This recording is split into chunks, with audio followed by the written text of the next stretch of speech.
do dia. Reflexão do dia. Na reflexão do dia de hoje, vamos ser ajudados pela palavra do Senhor, que vai nos indicando o caminho de sofrer com Cristo nos momentos das enfermidades, das doenças. O cardeal Sará vai nos dizer o seguinte: de fato, sofrer e morrer com Jesus para ressuscitar com Ele é ter uma vida unida com Ele e uma vida única com Ele. Com muita frequência tememos a cruz, que, no entanto, é o poder de Deus e a sabedoria de Deus.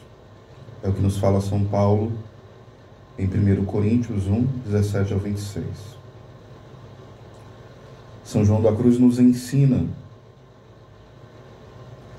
se pudéssemos finalmente entender que é impossível alcançar as profundezas da sabedoria e das riquezas de Deus sem penetrar nas profundezas do sofrimento de mil maneiras, com a alma colocando nele sua alegria e seus desejos, a fim de entender com todos os santos qual é a sua largura e comprimento, sua altura e profundidade.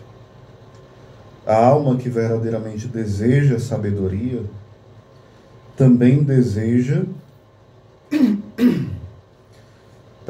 verdadeiramente entrar nas profundezas da cruz, que é o caminho da vida, mas poucos nela entram. Aqui encerra São João da Cruz, falando que o convite para mergulhar em uma vida profunda com Deus passa também em unir os nossos sofrimentos aos sofrimentos de Cristo. Continua o cardeal Sará: sofrer com Cristo, entrar no mistério da cruz, pode ser alcançado de muitas maneiras, mas para todos nós, mais cedo ou mais tarde, significa aceitar a doença e a decadência de nosso corpo mortal. É por isso que quero dizer algumas palavras aqui sobre o significado da doença e da perspectiva do nosso fim, ou seja, a morte, o fim, no caso, o fim imediato, O batismo nos faz morrer para o pecado e viver a própria vida de Cristo.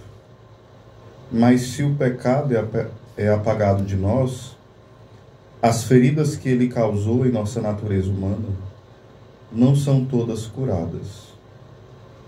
Elas nos são deixadas nas palavras do Concílio de Trento. Ou seja, elas são deixadas para o combate, pela qual participamos de nossa própria redenção e da salvação de toda a humanidade. Não somos os autores, mas participamos com Cristo. Essa visão cristã das enfermidades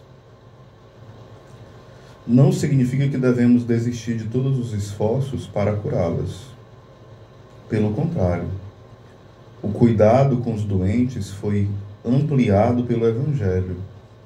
Estava doente e me visitastes, Mateus 25, 36. A humanidade moderna certamente perdeu muito quando o secularismo expulsou a igreja do serviço de saúde. Uma freira atenciosa leva a pessoa doente muito mais do que preciosas habilidades profissionais. Suas palavras de conforto, sua gentileza sobrenatural e o exemplo de sua caridade, que vê na pessoa do doente o próprio Cristo, tudo isso vai ser um grande consolo para o enfermo, não somente um atendimento profissional. A saúde certamente deve ser buscada como um bem excelente, um dos mais importantes na ordem natural. porque determina em grande parte todos os outros e permite o desenvolvimento normal de uma vida familiar, cultural, científica e política. Mas a vida corporal permanece ordenada à vida do espírito, que é um bem superior a todos os bens materiais. E muitas civilizações expressaram isso colocando o sábio e o sacerdote acima do político e do médico. Em contraste, isso diz muito sobre nossa sociedade de hoje, em que os valores do espírito devem se curvar aos imperativos da tecnologia e da economia, ou seja, se coloca mais importância na técnica, nas descobertas, no dinheiro, né? Quando a nova doença parece colocar em risco o domínio universal, o homem moderno aspira e mostra de forma clara o pânico, e isso acontece de forma imediata. O pânico se instala. As igrejas são fechadas, os idosos são abandonados, a solidão toma de conta e a vida social é renunciada. As crianças são privadas daquilo que muitas vezes é essencial, na esperança de todo custo preservar uma vida natural.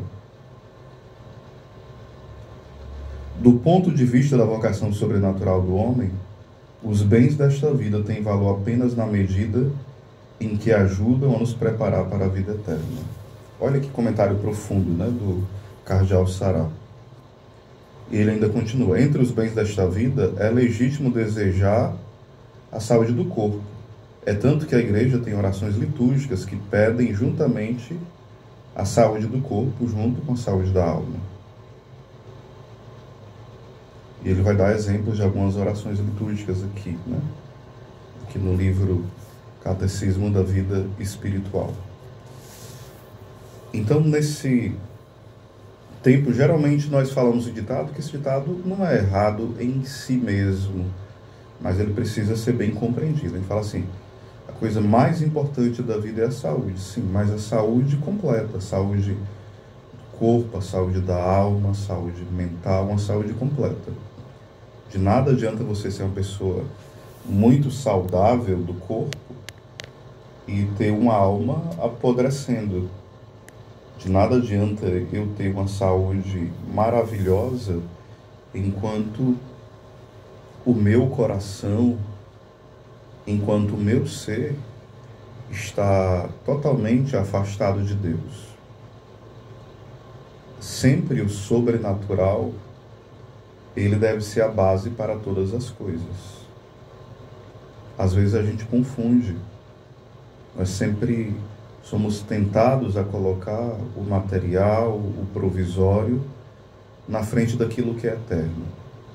E por isso nós vivemos as enfermidades com muito desespero, com muita lamúria, com muita murmuração, com muita raiva, com um sentimento até mesmo de revolta contra Deus, contra as pessoas, e até vai surgindo de uma enfermidade, outras enfermidades, por conta de não nos conformarmos à cruz de Cristo. Que hoje o Senhor nos deixe o coração dócil, pedir sim os milagres, a cura, ter uma fé carismática, uma fé viva, inabalável, pedir que o Senhor aumente a nossa fé, mas nunca deixar que prevaleça em nós os bens temporais em detrimento dos bens eternos, deixando de lado os bens eternos. Que o Senhor hoje nos conceda um olhar sobrenatural, tire de nós toda cegueira espiritual. Louvado seja nosso Senhor Jesus Cristo, para sempre seja louvado. Então, escutando essa música, vamos deixar que o Senhor possa falar ao nosso coração nessa manhã. Deixar que Ele possa revigorar as nossas forças sempre. Então, obrigado você que está nos acompanhando pelo rádio, pelo YouTube. Que Deus possa também restabelecer sua saúde física e também espiritual.